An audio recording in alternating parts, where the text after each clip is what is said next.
I will be representing two adult children against, well, for the benefit of their parent, their father, to file a guardianship. We will be the petitioners. He has a second wife. The second wife, we're alleging, is not taking proper care of their father because of the condition that he has and the circumstances. We'd like to become the guardians. There's going to be a few points of collision and conflict in this case. What are they? First of all, the present-day wife does not believe that there's any cause for concern.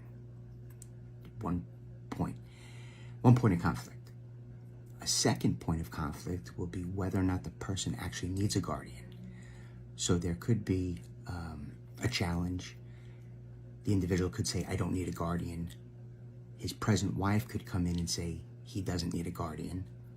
And then we'd have to demonstrate by witness testimony and just a court hearing, right, to prove it there before a judge so that a judge could adjudicate this individual to be an incapacitated person.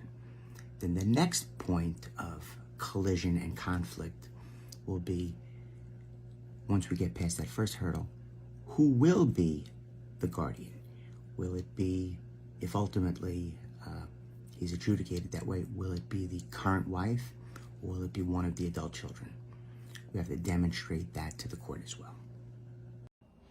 Speaking to a few colleagues this evening about the conflicts inherent in guardianship law. We were discussing the issues related to siblings fighting. So often enough, siblings will fight over the care and custody of their parent. The language in guardianship is different. They want to be the guardian of the person and the property and determine where their parent will live. Often enough, adult siblings are at odds. One person wants the parent with them, the other person wants the parent in their home. Sometimes there's a discrepancy as to whether or not the care of the person can even be facilitated in a home, or it has to go into a skill level nursing facility. When you have a sticking point like that, sometimes the best measure is to put in a geriatric care manager that can mediate or broker or find a path clear to a mediated resolution. I was on trial all day today. It's a guardianship trial, and the thing I wanted to share with the viewers is that the quality of the education of this family is unbelievable. The quality of testimony is unbelievable. Yet they're still not spared from family strife, turmoil, disagreements. We had today 3 doctors testify. We had a member of the clergy that also had a law degree. The chief, adversaries, the siblings that are at odds with each other, both have advanced degrees and have amazing careers. In part, the challenge that this family is facing is that the matriarch is presently suffering from dementia, and the family is partly at odds as to whether or not Medicaid is something that the mother would have approved of, whether or not ultimately the mother could go into a nursing home or be cared for by family. And the challenge here is that everyone, from a really sincere, deep, thoughtful place, thinks they know what would be in the best interest of their mother. And from their perspective,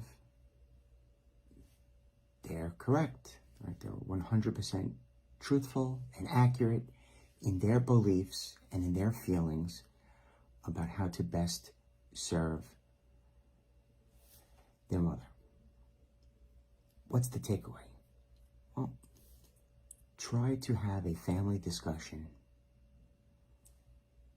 while prior to dementia. And there were recitations of a number of conversations which probably took place over the past 20 years with different individual family members. Right? So I could tell you today, I'm 52, one position. I would like my oldest child to be my guardian if anything ever happened. But maybe 15 years from now, I might say, well, I think my youngest child is better suited for that role because she lives close to home.